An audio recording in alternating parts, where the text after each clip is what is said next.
Okay, this is Henry Quillian. We're here at Quillian's Kernels at Taylor English Duma. This is a training session where we encourage those in the room to participate in coming up with the best practices we could have for the subject matter that's being handled. And for those out there in the world, we want you to know that this is not a legal advice. This is suggestions you might pursue in the pursuit of your litigation, which of course we expect you to do legally. If you're representing anybody else, you must be a properly admitted lawyer. We hope that you will read the rules, which can be found in the Civil Practice Act and the Uniform Superior Court rules. We are focusing on courts of record in Georgia. And today's topic is a follow-on to the numerous other sessions we've had. And specifically, it's going to trial. Last time we talked about preparation of the pretrial order, various factors associated with that, various practical things that need to be done in getting the information together for the pretrial order. And we also talked about preparation of jury charges, what the likelihood of specific judges or judges in general giving tailored charges or not, what happens in the charge conference, how frustrating that can be, and other issues associated with disclosure of witnesses in the pretrial order, what happens if you don't disclose them, what remedies are there if you find you need to present a witness that you didn't have a pretrial order, or if you didn't list a document, you have to list documents that you can use in cross-examination, etc. But today, we're going to get closer and into trial. And so we're going to talk about practical things that you need to think about going to trial. We're going to assume that most lawyers have had some sort of trial practice class in law school where they had to prepare, present witnesses, practice presenting documentary evidence, maybe practice doing opening statements, closing arguments, etc. And so we're not going to go into every detail of doing that, at least not in this time around. Anybody can bring up any subject matter that's associated during the course, and I encourage you to do so and speak loudly enough so that the video camera's microphone will pick you up, so you can be helpful to everybody. But I sort of have a lead-in little comment that says before you go to trial, you've got to get to trial. And so obviously there's two ways of getting to trial. There's the case getting to the point where a trial calendar has been called, generally meaning you've gone through discovery, generally meaning dispositive motions have been denied, so there's still a trial to be had. But then there's the physical aspect of getting to trial. You can't try a case from your law offices because trials are had in courthouses. So what sort of things do we need to take into account as far as physically being ready to physically try a case within a particular judge's courtroom? Any suggestions there? Well, are all courtrooms exactly the same? No, they're all different. Okay, they're all different. And you need to go to the courthouse probably to look at the courtroom before you ever try a case there. You want to see what kind of electronic media you can use there. You want to see where the witnesses are going to be. You want to familiarize yourself so there are no surprises in the courtroom. Even to the extent that you look at which side you're going to sit on. You can be embarrassed when you go in and sit on the wrong side of the court and the judge tells you, Mr. So-and-so, you're the defendant, you have to move. Yeah, which is a real pain if you have boxes and boxes of stuff, right? You need to find out where you can store stuff, if you can store things in the courtroom. So there's a lot of things that you need to physically view and probably speak with the judge's law clerk before you get to court. Right, now, so is there anybody in the courthouse other than the judge and the law clerk and eventually the jury that's going to be at all important to you during your time in trial? Let's assume you have a multi-day trial. Is there anybody else you might want to get on? Sheriff's deputy and the bailiffs. Those people are ever present And probably if they could probably sink your case, whether you like it or not, by standing there and snickering at your witness's testimony, or by locking you out, let's say, when you're 5 seconds late, or just any number of things that the bailiff can do to either make you miserable or actually lose. And, they're the ones that guide the jurors in and out of the jury room. Last thing you want is a bailiff who hates you. Obviously, it'd be completely illegal, but, we're talking about the real world here. We're not talking about fantasy land. A bailiff whispering to the jurors, something under their breath like, that guy's a scuzzbag or something like that, right after your primary witness testified, because of the prejudice it could have. And like I said, they can make the difference between getting your witnesses in, lined up on time or not, all sorts of issues. So, as Randy has pointed out, get there, check to see what facilities you have. Obviously, and we talked about this earlier, if you're dealing with any sort of technology that's provided by the court, and lots of times these days they have all their individual screens that each juror has, and you want to make sure those work, and that your ability to display your documents on those screens. The last thing you want to do is find out halfway through the trial that 4 of the juror screens don't turn on, and they're not saying anything about it because the judge has already been intimidating to them. And so they're just sitting there not seeing any documents or anything. You need to see how the jury box is laid out. How many people they have in each row. Is it on your left or is it on your right? Is the witness stand, you still have some courts, they talk about being at the bar, you still have some courts where you actually stand in front of the judge to testify.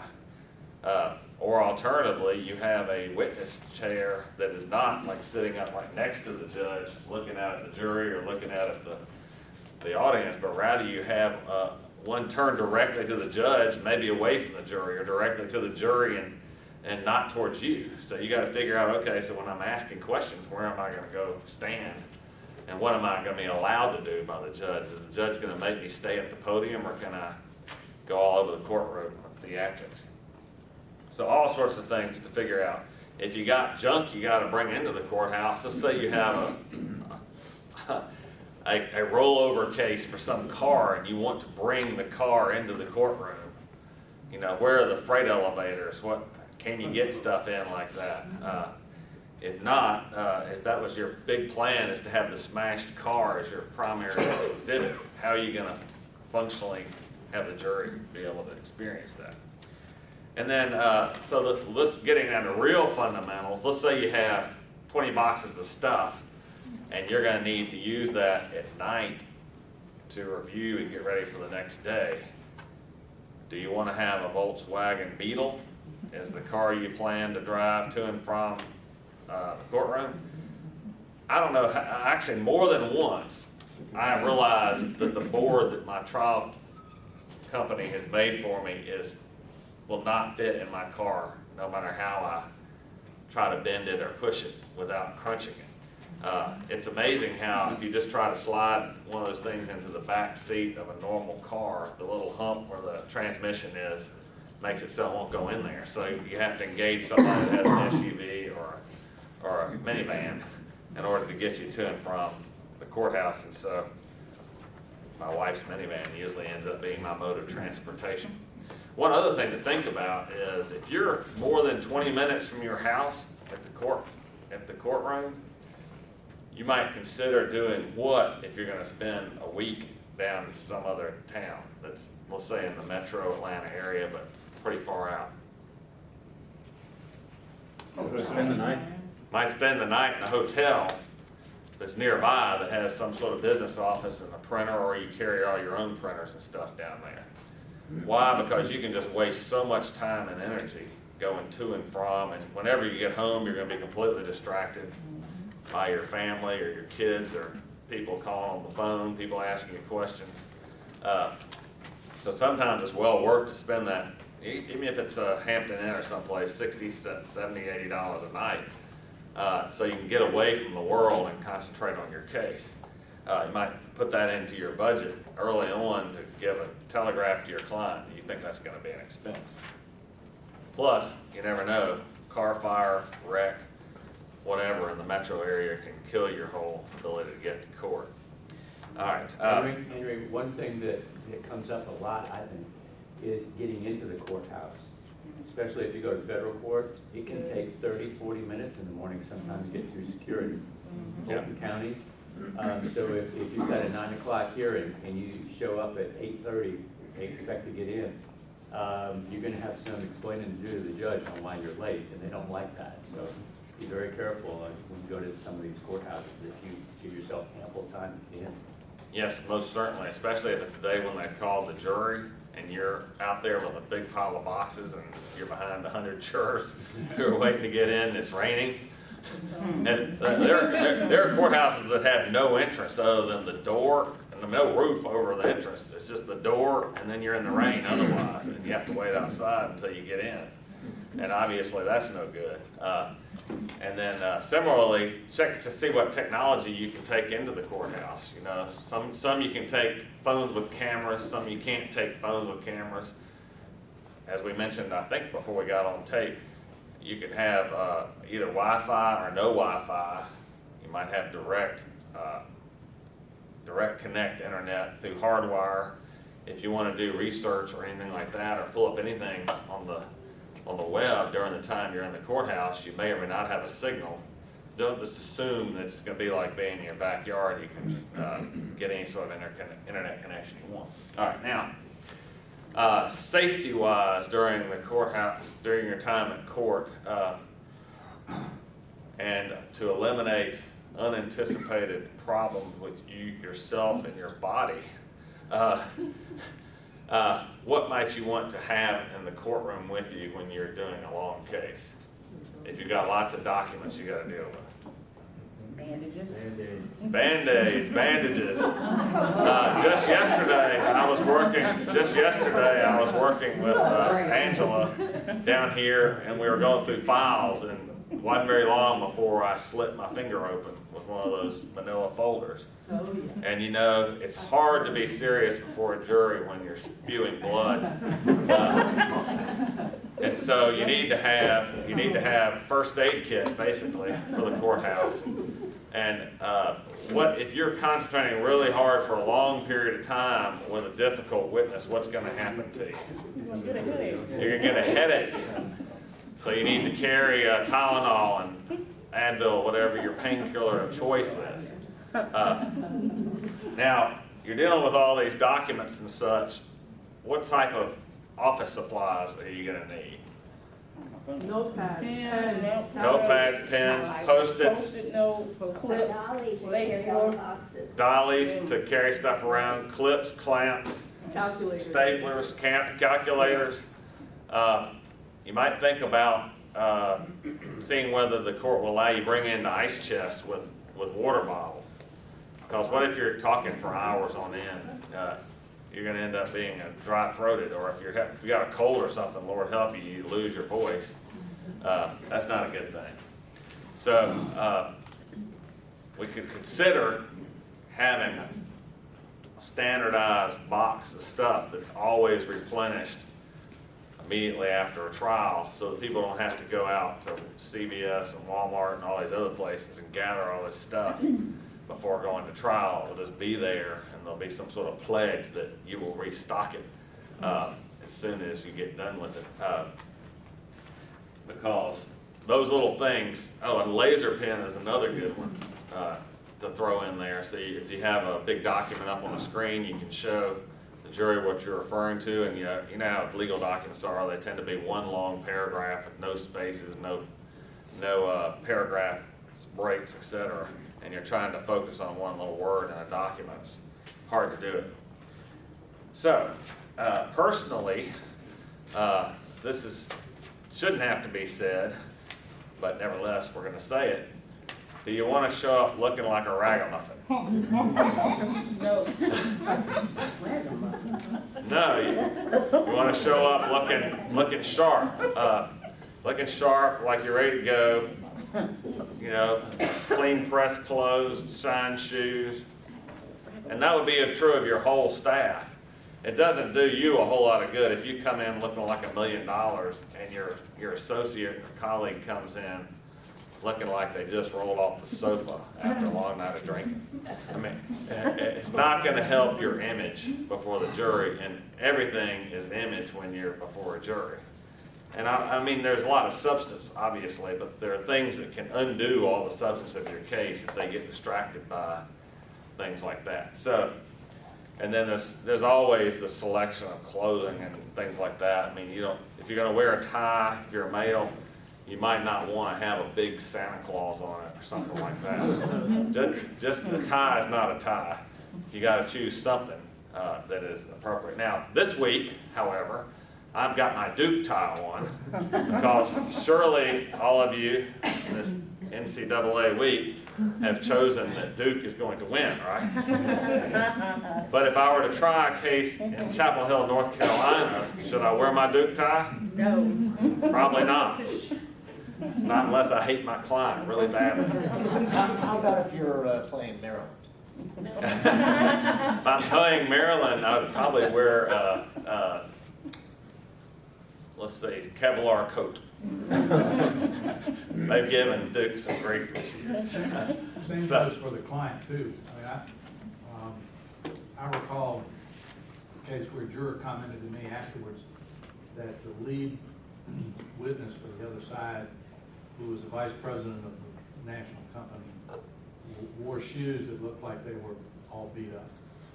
And the witness the jurors had actually commented on that. Didn't think that was indicative of somebody who should carry the kind of authority and respect that his title and what the other side was putting him up to testify about was appropriate. So, and it's always sort of a touchy subject in terms of telling the client how to dress, depending on the relationship you have with the client, how to dress to come to court.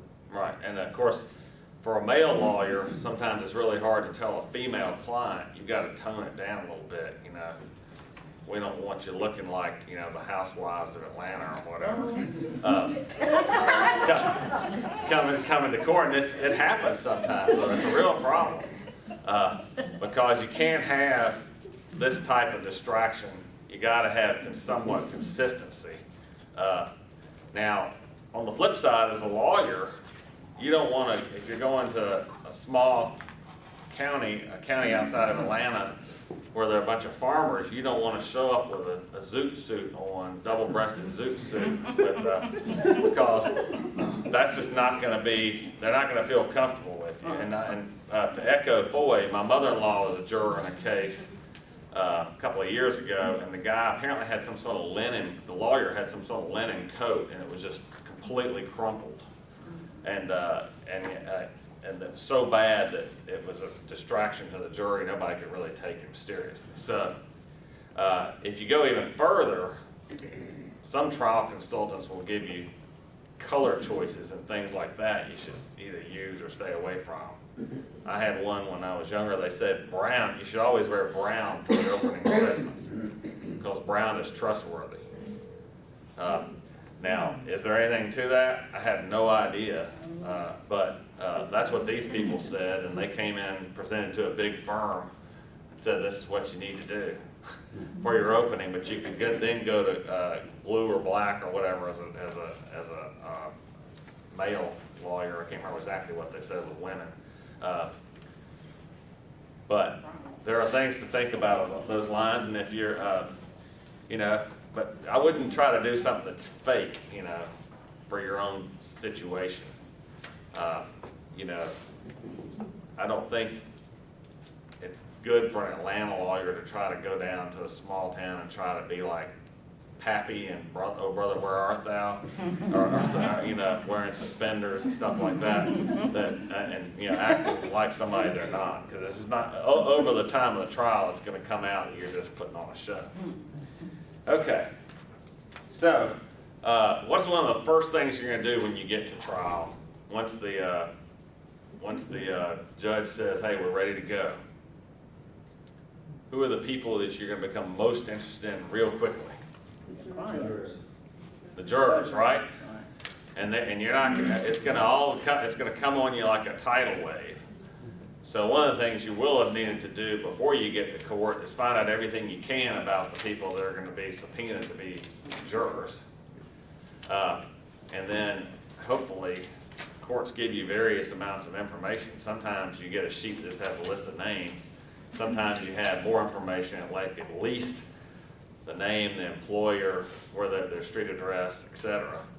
Sometimes you have a little bit more, depending on what the clerk obtains for you in advance. Now, if you're not in your local jurisdiction, who might you want to have with you there to help you figure out connections between people? Local lawyer. A local lawyer, a local counsel, right? In fact, I think you always should have, unless you absolutely cannot afford it, you should always have a second person or more than one person to help you do voir dire. Why is that? Does anybody know what happens in voir dire or voir dire or however you want to pronounce it? Trying to remember who the potential jurors are, what their names are, what they said, whether you like them, whether you don't like them, and it's all happening pretty fast and it's a lot of input. Right, so you just get overcome with this information, and then you have to actually strike people off based on what you remember or don't remember, or your impressions, etc. I didn't actually bring one, but one of the reasons why I mentioned earlier about checking out what the jury box looks like is you can count the number of chairs in each row in the jury box, and you can make a chart that is large enough to write on, where you can take notes of each. Usually they will bring the people into the jury box, and then there'll be some that come into the first couple of rows of the courtroom, and you can take notes in the box as to who the people are, and helps you orient who you're talking to, who you're interviewing, or who you're asking questions of. And obviously you want to find in advance, we talked about this last time, what the judge is going to ask of the panel, what you're allowed to ask of the panel, how much follow-up you're going to be able to have, how long is going to be allocated to this process. And then you need, like I said, that second or third or fourth pair of eyes, because, for instance, your paralegal might realize this person is not making eye contact with you, and they've got a scowl on their face. There must be something where your chemistry is completely off, and it's an all important thing, because that one juror can cause what to happen at the end of the case. Be a one-person jury, basically. Why would it be a one-person jury? Isn't it a majority vote by the jury? They can hang it up, cause a mistrial. Because it's a unanimous verdict Right. that you're looking for at the end of the day, right? So that one person can be a stick in the mud and cause, even if everybody else has said, give Mr. Quillian's client $1 million, if that one person says, I'm not giving a dime, I don't like his tie, then that could lead to major problems. So go in to the courtroom, and the first time, after having already been there, after already figuring out how these people are going to be arranged, so you'll have a chart that you can use to take notes and have each person, or at least your colleague, if you're just asking the questions, have a trusted colleague taking the notes about what you then will discuss when it comes time to striking these jurors. Foy, how much time is usually given by a court for, in just say a normal commercial case, for the lawyers to decide upon who to strike? After all the questions have been asked? After all the questions have been asked. About 10 minutes. So you've got to go through 24 people, generally, in 10 minutes, and figure out in what order you're going to strike them, and you also got to figure out if the other side does this, we're going to do that, right? Because at the end of the day, you're not actually picking a jury, you're selecting, you're knocking people off. And so it can be a very harrowing process, and you never know what the other side, they may come in and strike the person that you think that they're definitely going to leave on, in which case put you into chaos. I don't, just my suggestion, I think you organize from 1 through about 8. If you've got 6 strikes, which is typical. You organize through 1 through about 8 or maybe 9 in the order in which you want to get rid of people. And if the other side does you a favor and gets rid of one of those for you, then you just move down your list. It doesn't make any difference. If you want somebody on the jury in the worst kind of way, you're going to go out in the hall and throw yourself on your sword if you don't get them on the jury and they're stricken by the other side. It's just tough luck. That's the way it is. Okay, so assume everybody heard that. If the other side strikes your favorite person, then you're out of luck.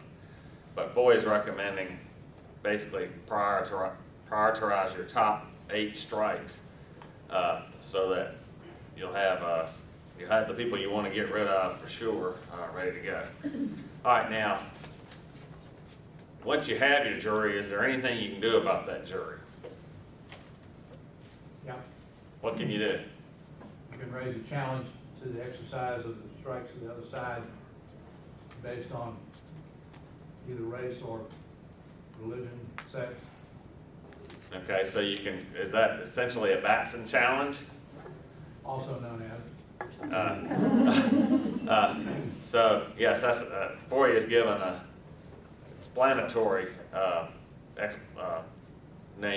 description of what we're talking about.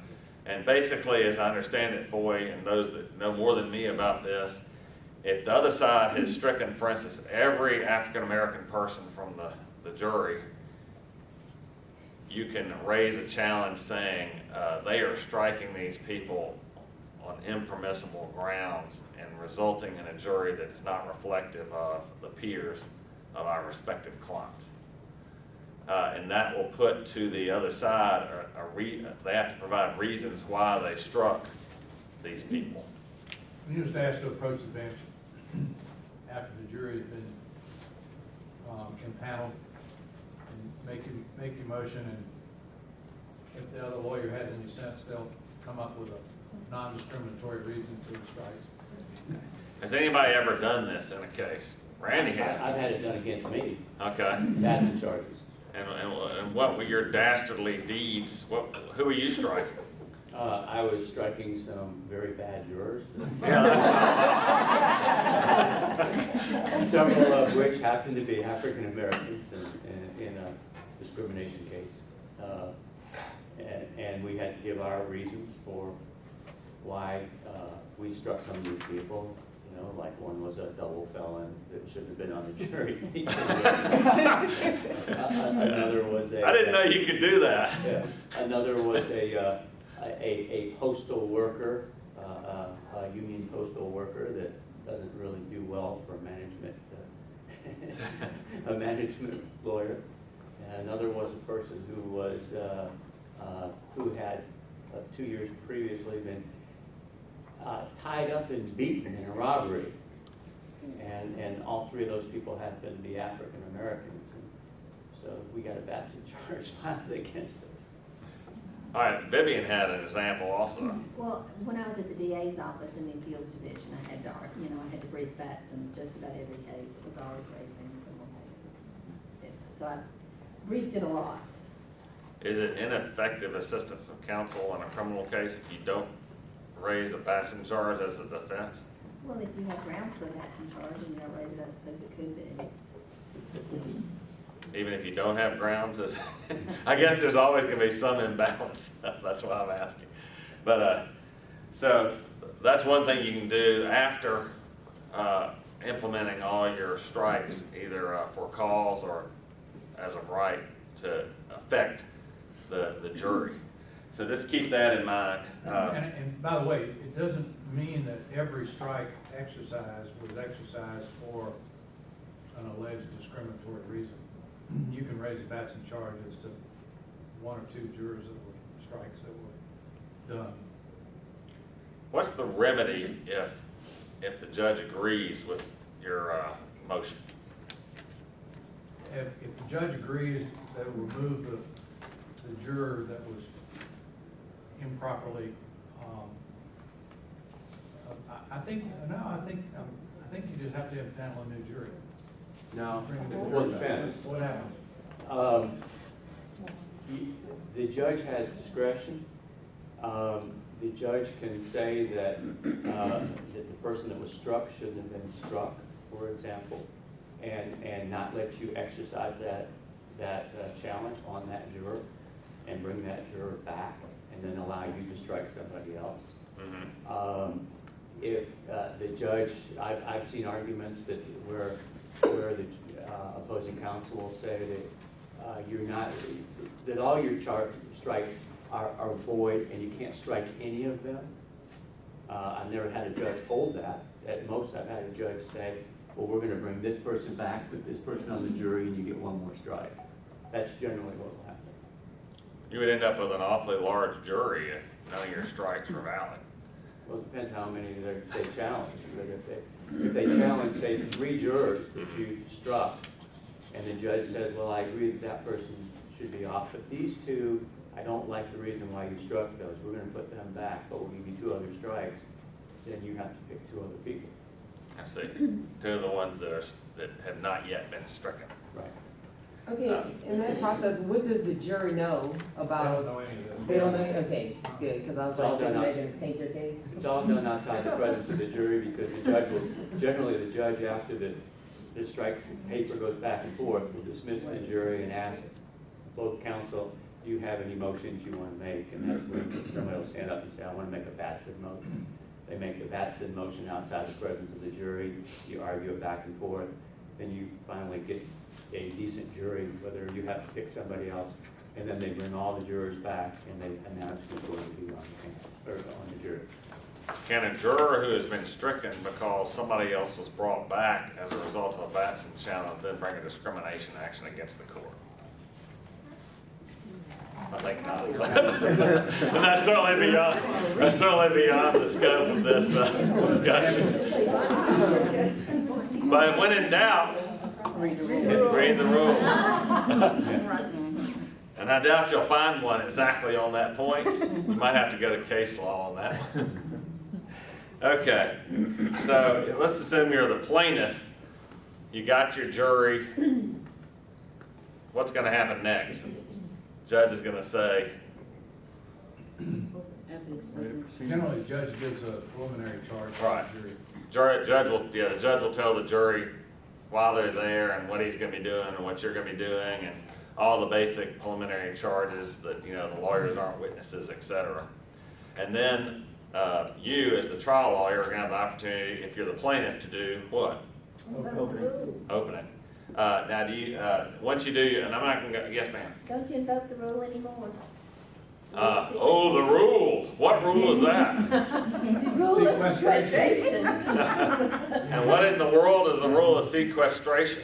You don't play him. President is You don't want the other side's witnesses to hear what your witnesses are saying so they know how to lie. wow. Would people change their testimony based on what they've heard somebody else say? Sometimes, yeah. Why do I see so many nods? So yes, it probably, especially if they're all sitting in the courtroom there, you want to clear out, and it's going to apply to your witnesses too, though, right?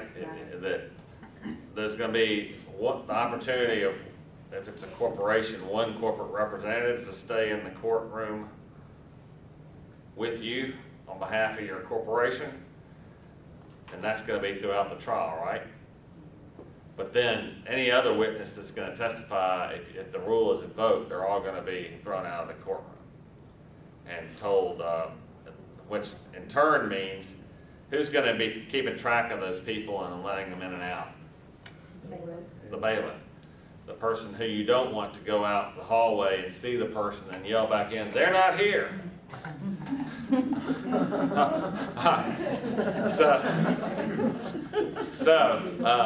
there's, along the lines of witnesses, I forgot to bring something up, something else you're going to need to do the day before you come to court, most likely, relating to your witnesses.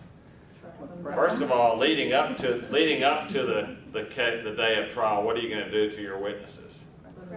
Subpoena them. You're going to subpoena them. We've already talked about prep and all that stuff in other sessions. You're going to subpoena them, and you're going to subpoena them to come to what? The trial on the day of the trial calendar, right? Unless you're able to reach some somewhat risky, but maybe better deal with them about being on call to come in at specific times during the trial. Because you either have to come and stay the whole trial if you don't have a deal with them until whenever they're called, or if you don't want to make them so mad that they'll testify badly for you, you can try to make a deal that they'll show up on 1 hour's notice, which would mean, of course, they always have their cell phones available, etc. But what's the remedy you have if you don't do anything other than subpoena them and they don't show to trial? Well, the silence is probably appropriate because I've never had to do it, never, but you ask the judge to hold them in contempt, send the sheriff out to get them. there is a requirement, however, though. What if you got a one-day trial and it's going to take the sheriff a day and a half to find the witness? Got a problem, right? There's a rule Ask for a continuance. in Georgia, and when in doubt, what do? Read the rules. Read the rules.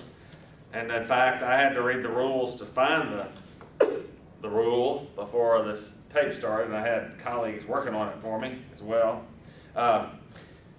OCGA 2410-25, title of that is Subpoenas, Enforcement.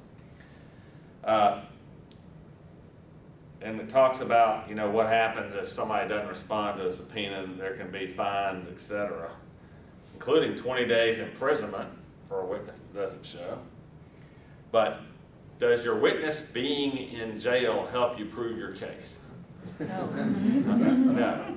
So, 2410-25B, the court may also, in appropriate cases, grant a continuance of the cause where subpoenas were issued in blank.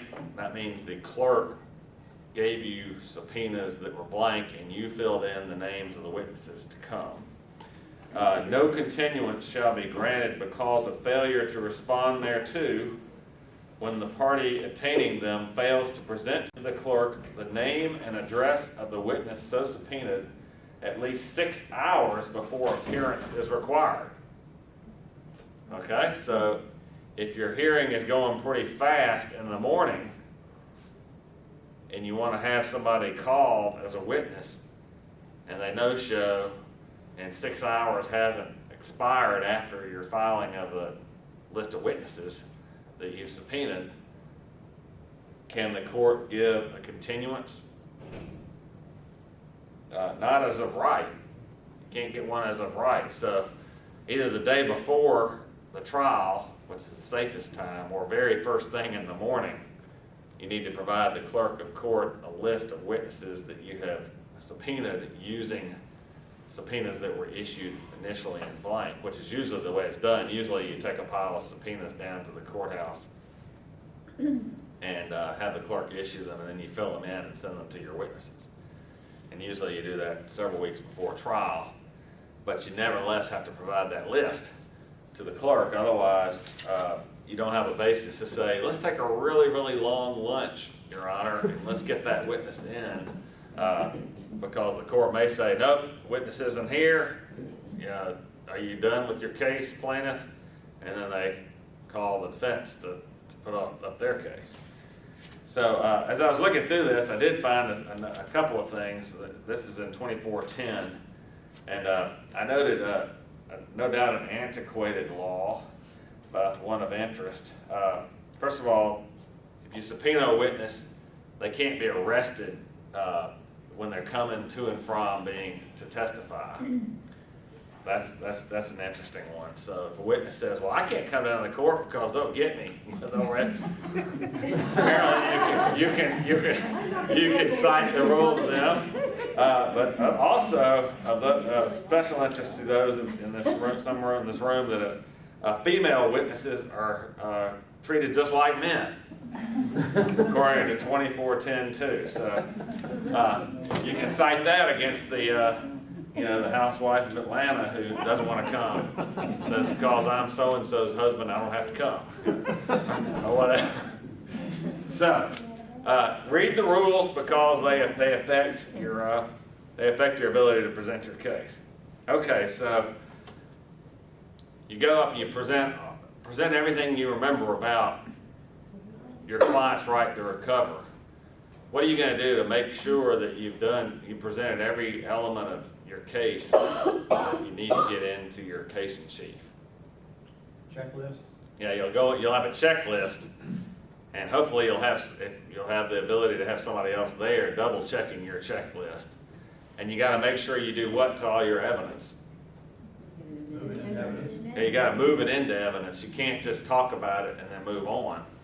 If you're relying on a document, you got to move it into evidence. I have a good friend who was defending a construction case, and there was a new lawyer from a very, very good firm who was pursuing the construction case as a breach of contract case. And the guy put up a stellar, case, had great witnesses, etc. He never moved to enter the contract into evidence. So, upon the close of his case, there was a request for a directed verdict, and he won. And my friend won because the guy had put up everything except for he didn't tender the contract into evidence. And so, Wait a minute. Didn't the plaintiff's attorney say, Your Honor, I request the court to allow me to reopen my case and submit the contract? I don't know. One way or another, in the long run, he lost. So he must have failed to do that. Part of the learning process, if you do overlook, you can ask the court to exercise their discretion to allow you to reopen your case and move that evidence in. And most judges would allow that to happen, and it's in their discretion. So, I mean, that's a gotcha that's probably not going to ultimately win, but Yeah, so good story to tell. the moral of the story is, if you make a mistake, you beg for forgiveness, mercy, and you present a solution to the problem while you were there and have the opportunity to solve it. Yeah. Probably once the judge enters his or her final judgment, they're not going to want to come back and try to drag a jury back in and all that to redo it. So therefore, don't delay in asking for your remedy. Same thing would be true of if you've had a request for admission, stuck against you that you forgot you had responded in a particular way. You can seek to withdraw the admission. There are all sorts of things that can be remedied by a trial judge that gives a little bit of leeway to a lawyer. Okay, so there's one element of a plaintiff's case that you might not think about if you don't have it on your list. When would you present if you have an attorney's fees claim? When would you present that? Let's say under 13611. After the verdict has been returned in the plaintiff's favor, you make your motion then. I don't think so. I think it has to be in your case in chief. I think it goes right along with your, there's different, obviously other attorney's fee statutes that might, but the 13611 one, I think it's just part of your case in chief. And so who's going to testify to that? Who's going to prove that the fees were reasonable and necessary? Yeah. Who? An attorney? An attorney, yes. Why? Because only attorneys can testify regarding Right, to validate that. what's necessary, right, and what's reasonable. Can they do that by affidavit, like if there's several attorneys involved, or do they all have to get on the stand? All right, so this is a scenario that's a good question. All right, so let's say that you have 3 attorneys from your firm, all of whom have worked on the case, and Plus only another you. firm that consulted but isn't there presenting the case. Okay. All right, plus another firm that doesn't have anybody there. First of all, who's going to present this anyway? Lead counsel for the plaintiff can do that. Okay, so lead counsel for the plaintiff can do that. And what do? Set up a dialogue with themselves? On the stand? Well, they ask the court to under oath as an officer of the court to present evidence on the attorney's fees. Okay, in fact, they can get on the witness stand and give that testimony, Yeah. right? And they have to hit every point. They have to hit that the fees, the work they did was necessary for the case. The amount they charged was reasonable based on the market. You know, whatever the type of fee it was reasonable for that particular case. And that, you know, and it's good sometimes to present what people charge within the market. And can you do that merely by stating in your place?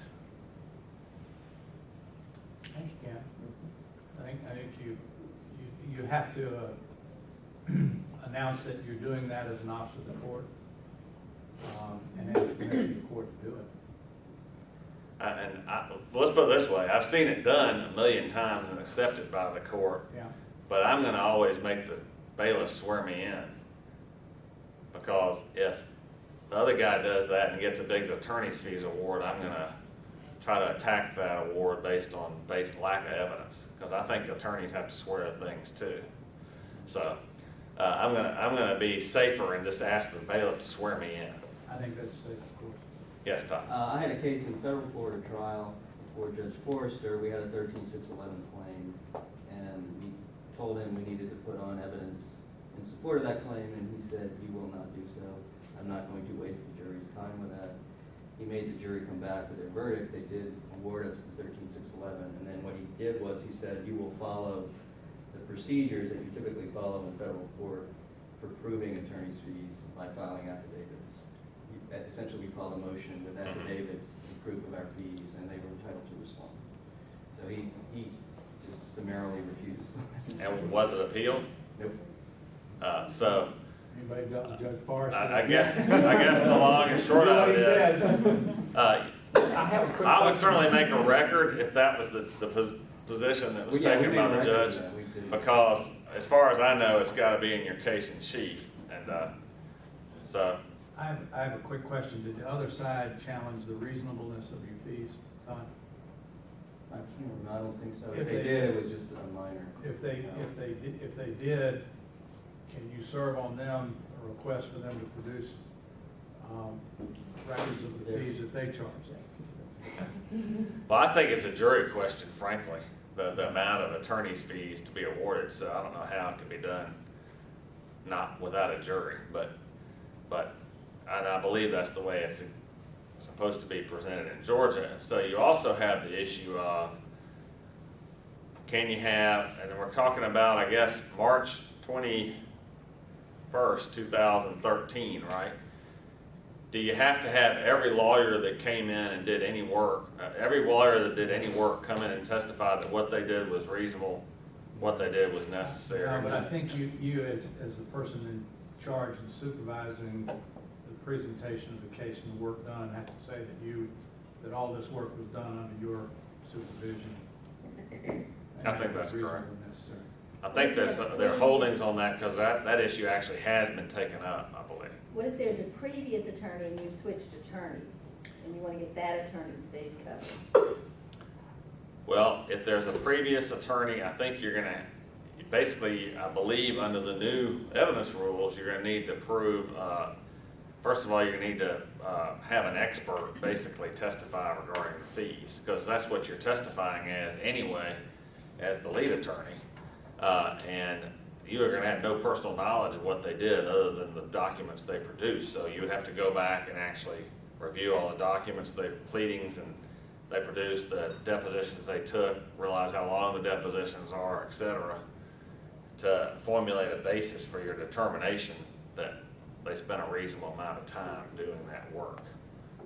Or Does either anybody bring them in disagree to with that? testify. Excuse me? Or either bring them in to testify. Or bring them in to testify themselves. And frankly, if you're the trial judge, you might say, well, gee, I don't want these attorneys coming in and testifying about all the things they did. You know, we had, because this witness was so belligerent, we had to do this and this and this. But that's just the way it's set up. Now, the way that a judge can avoid that, I suppose, would be for the opposing side to make to make a motion that there's a bona fide dispute, and that and therefore the claim shouldn't be heard at all by the jury. It doesn't, and there's no bad faith, I guess is what they were saying, so it's not appropriate. So if For it's a me. bench trial, you still need to bring in the other attorneys? Unless the judge says. If you lack evidence and the judge rules for you, then it'll be appealable for lack of evidence, and if you lose because the judge ruled against you because you lacked evidence, then, or the jury rules, then you're in trouble. So I guess to me, the only safe thing is make sure you have competent evidence under the case law at any given time, because there are cases coming out, pretty regularly. The other thing you have to do is you have to be able to allocate your time between the efforts pursuing a claim and the efforts defending a claim. I know that for sure. So it's not a simple task. You can't just print out your bills and run down there the same day and throw a number on the board. And that's why when you're billing, if you have a 13611 claim and you're doing both defense and prosecution of a counterclaim, you try to put the amount of time you spend on each task in your bills if at all possible. So later on, when you're trying to prove how much time you spent on prosecuting your counterclaims, it's clear. You can segregate it out. It's a lot easier to do it as you go along. That's right. What I actually do oftentimes is set up two files, one for the plaintiff-related work and one for the defense-related work. And sometimes you'll have an insurance company defending the claim that's being pursued against your client, but they won't pay for you to pursue the claim against the other side. So sometimes that mandates separate billing. Anyway, yes, obviously contemporary evidence is always the best evidence. So if you have your daily time sheets and you enter them into your time system, then you have it all broken out for you when you show up to trial. Although you're going to need to review it, prep yourself, have somebody prep you, have somebody ask you the hard questions, because you're going to be a witness on the stand, and certainly the other side can cross-examine you all they want about your fees, and so you got to be prepared for that. Okay, so you as the plaintiff complete your case in chief. What's the other side going to do? Move for a directed verdict. Okay, yeah, the other side should, if they don't forget to, move for a directed verdict. And if it's a non-jury trial, what does in Georgia, what does the other side move for? Just summary judgment. Yeah, it's basically a motion for involuntary dismissal or something like that of the case. But it's the same thing as a directed verdict.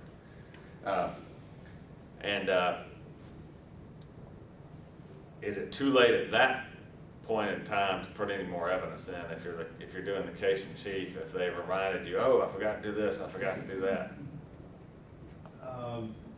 Again, it's going to be up to the discretion of the judge to allow you to reopen and put in additional evidence. Okay, so the moral would be try. If you acknowledge that you failed, you better try to get that last piece of And evidence in. if it's just a perfunctory kind of thing where a document, you didn't move the document in evidence, that more likely to succeed there than if there's a real failing of proof and you want to call a new witness or something like that. I mean, I think Right. the judge is not going to allow you to do that. Could you fashion the new evidence possibly as rebuttal or something like that to get the witness in or whatever you need? If you lose your directed verdict, it'll be too late. If the judge denies it, you can then try to get it in a different way before the end of the trial.